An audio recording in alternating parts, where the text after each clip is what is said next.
আসসালামু আলাইকুম রহমতুল্লাহ। সো আজকে আমি হাজীগঞ্জ মডেল হসপিটালে আসলাম আমার স্ত্রীকে নিয়ে।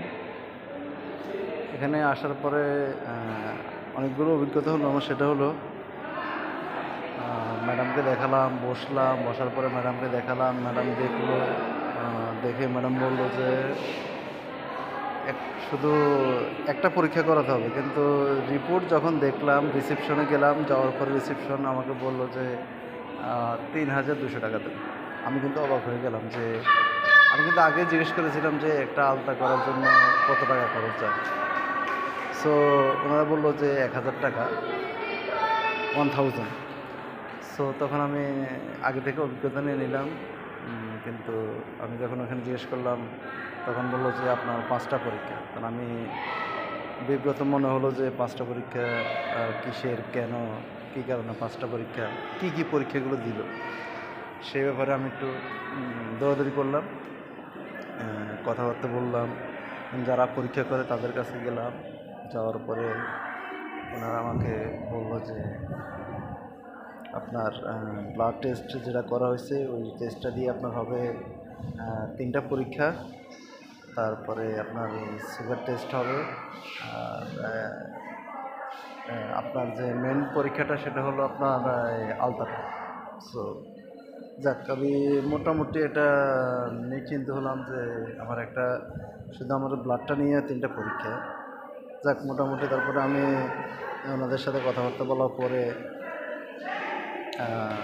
মোটামুটি ৩,০০০ টাকা দাবি করার, ৩২০০ টাকা দাবি করার পরে আমি ২,০০০ টাকা দিয়েছি। যাক, সেটা হলো আসলে বাস্তবতা এটাই।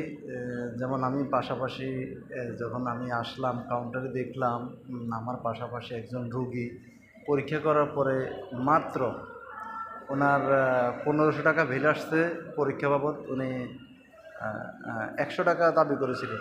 উনি অনেক দূর থেকে আসছেন, মহিলা মানুষ। ওনার সাথে আর কাউকে আমি দেখলাম না, হয়তো রুগী সাথে ছিল না, উনি রুগী না। পরীক্ষা করার পরে উনি রিসেপশনে অনেকক্ষণ ধরে বলছে যে আমি অনেক দূর থেকে আসছি, আমার ১০০ টাকা কম রাখেন। ওনারা কিন্তু কম রাখেন না। হয়তো এখানে বাস্তবতাটা হলো হয়তো আমার প্লাস পয়েন্ট ছিল আমার লোক ছিল। আমার লোক থাকার কারণে আমি এখানে ১২০০ টাকা কম স্যাক্রিফাইস পেয়েছি, ঠিক আছে। কিন্তু আসলে যে ব্যক্তিটা দূর থেকে আসলো উনি কিন্তু আসলে স্যাক্রিফাইস পায় নাই, ১০০ টাকা স্যাক্রিফাইস পায় নাই। এটা আসলে খুবই দুঃখজনক যে একটা হাসপাতালে একজন রোগী যখন রিকোয়েস্ট করে তার কাছে কি আছে, টাকা আছে না কি, উনি যখন রিকোয়েস্ট করে, যখন ওই রিকোয়েস্টের কোনো মূল্যায়ন পায় না, আসলে তার মনে অটোমেটিকই একটা কষ্ট আসে। এখন আসলে বাস্তবতা হলো যে কিছুই করার নেই। আমাদের বাংলাদেশে যেই পরিমাণ হসপিটাল আছে, আমার মনে হয় পৃথিবীর কোনো দেশে, ইন্ডিয়াতে কতটুকু আছে কি আমি সঠিক আমার ধারণা নাই।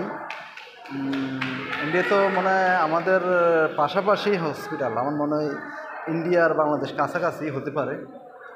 তবে আমাদের বাংলাদেশের যে হসপিটালগুলো আসলে মানবিকতার দিক থেকে কতটুকু ওরা নিচে নামতে পারে বা কতটুকু আসলে আমার জানা নেই। তো বাস্তবতা এখানে যখন আসবেন আপনারা দেখবেন একটা হাসপাতালে আপনারা যারা ভুক্তভোগী, আসলে হাসপাতাল বিষয়টাই কিন্তু ভুক্তভোগী সবাই। আমরা প্রতিটি ব্যক্তিই কিন্তু ভুক্তভোগী।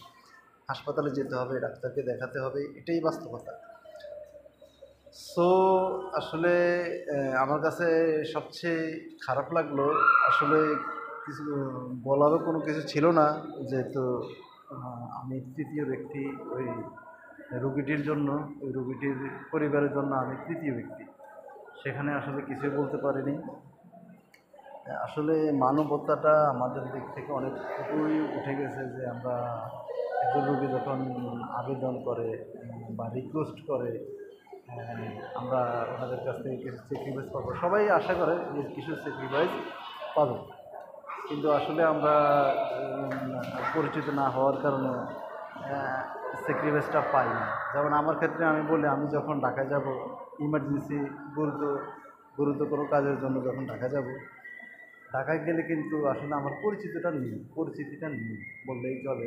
সেখানে কিন্তু ওনারা যা বিল করবে, যা বলবে আমাকে তাই দিতে হবে।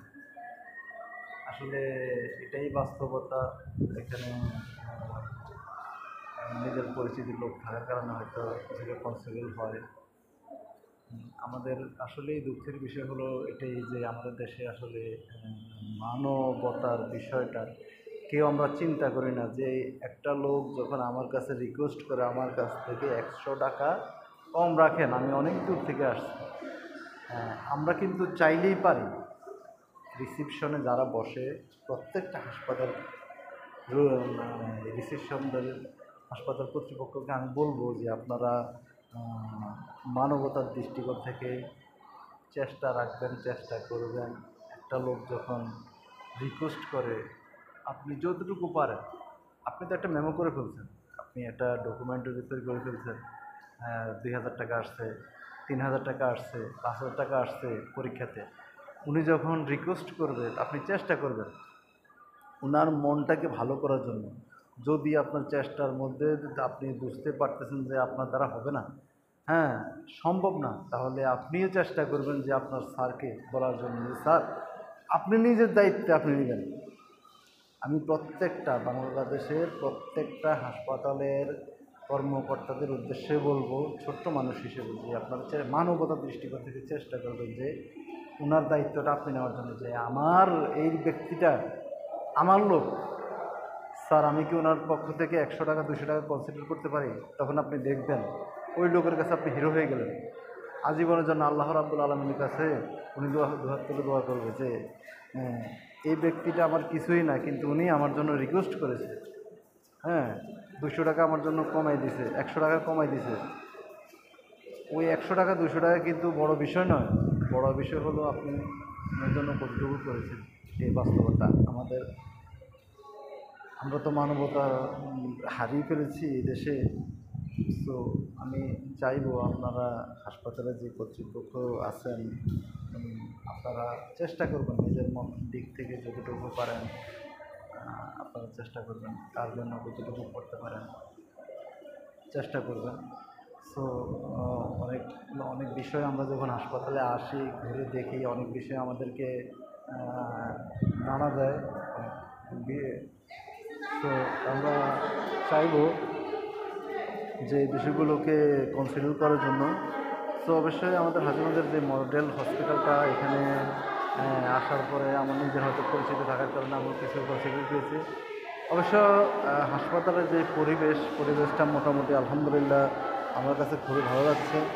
এই যে চারপাশের পরিবেশগুলা খুবই সুন্দর। একজন রোগী যখন আসবে সেই পরিবেশগুলো দেখার পরে শহীদ মিনার, তারপরে আপনার তাজমহলে বলেন, যেটাই বলেন, এই যে স্মৃতিচারণগুলো, এই যে অসাধারণ এই জিনিসগুলো যখন একজন রোগী দেখবে, ঘুরবে, এখানে বাচ্চারা যখন আসবে দেখবে ঘুরবে, আসলে তাদের মাইন্ড অনেকগুলো চেঞ্জ হয়ে যাবে। হাসপাতালে অনেকগুলো বাংলাদেশে অ্যাভেলেবেল হাসপাতালের ভিতরে কিন্তু পরিবেশটাই কিন্তু নেই। এটা কিন্তু বাস্তবতা। আপনি এই বাস্তবতাটাকে এড়িয়ে যেতে পারবেন না যে বাংলাদেশের যে হাসপাতালের পরিবেশটাই নেই। আপনি দেখেন পরিবেশই নেই। বেশিরভাগ 99+ হাসপাতালের ভিতরের পরিবেশ আসলে অগোছালো। রোগীদেরকে কী ট্রিটমেন্ট দিবে সেটাই তো ওনারা জানে না। ওনারা জানে শুধু কীভাবে রোগীদের থেকে পরীক্ষা নিরীক্ষা করে টাকা নেবে। ওনারা শুধু এই চিন্তায় থাকেন, কিন্তু আসলে কীভাবে একটা রোগীকে কেয়ারিং করবে, রোগীর সর্বোচ্চ কেয়ারিংটা তারা দিবে, রোগীকে কীভাবে সেবা দেওয়া যায়, ওই চিন্তাটা কিন্তু হাসপাতাল কর্তৃপক্ষ দেখে না। ওনারা শুধু এতটুকুই করে কে তাদের কাউন্টারে কোন পরীক্ষার জন্য কত টাকা জমা দেবে, শুধু ওই পরীক্ষাটা করার পরে ওনাদের দায়িত্ব শেষ। ওনারা আর কোনো দায়িত্ব নিতে চান না। আসলে বেশিরভাগ আমাদের বাংলাদেশের বা অন্যান্য দেশের সিস্টেমগুলো আমি জানি না, তবে অন্যান্য দেশের সিস্টেমগুলো আমাদের চেয়ে অনেক উন্নত আছে। ওরা রোগীদের বিষয়ে অনেক কেয়ারিং। আসলে আমি ভিডিওটা করার উদ্দেশ্য হলো, আমি আসলে অনেক বিষয়ে খুব খারাপ লাগে, তাই আমি এই ভিডিওটা করলাম। সো সবাই আমার ইউটিউব চ্যানেলটা সাবস্ক্রাইব করবেন, ফেসবুক চ্যানেলটাও সাবস্ক্রাইব করবেন, তারপরে আহ, আমি ভিডিও অবশ্য করি না, কিন্তু হাসপাতালে এসে সামান্য 100 টাকার জন্য আমার একটা বিষয় খারাপ লাগলো, তাই আমি এখানে আসলাম। এখানের পরিবেশ অবশ্য অনেক ভালো। এখানে এই মডেল হসপিটালের পরিবেশগুলো গোছালো, আপনার এই খোলামেলা আছে, শৃঙ্খলা। হ্যাঁ, আসলে এখানে এদের ব্যবহারও মোটামুটি ভালো, কিন্তু আসলে রিসিপশনের বিষয়টা আমার কাছে একটু নাড়া দিল, আবার হাতে নাড়া দিল, তাই ভিডিওটা আমি করলাম। সো সবাই আমার জন্য দোয়া রাখবেন, আমি যেন এই ধরনের ভিডিও আরও বেশি বেশি করে দিতে পারি। আমার জন্য দোয়া রাখবেন, ভালোবাসা অপরন্ত ভালোবাসা রাখবেন। আসসালামু আলাইকুম ওয়া রাহমাতুল্লাহি ওয়া বারাকাতুহু।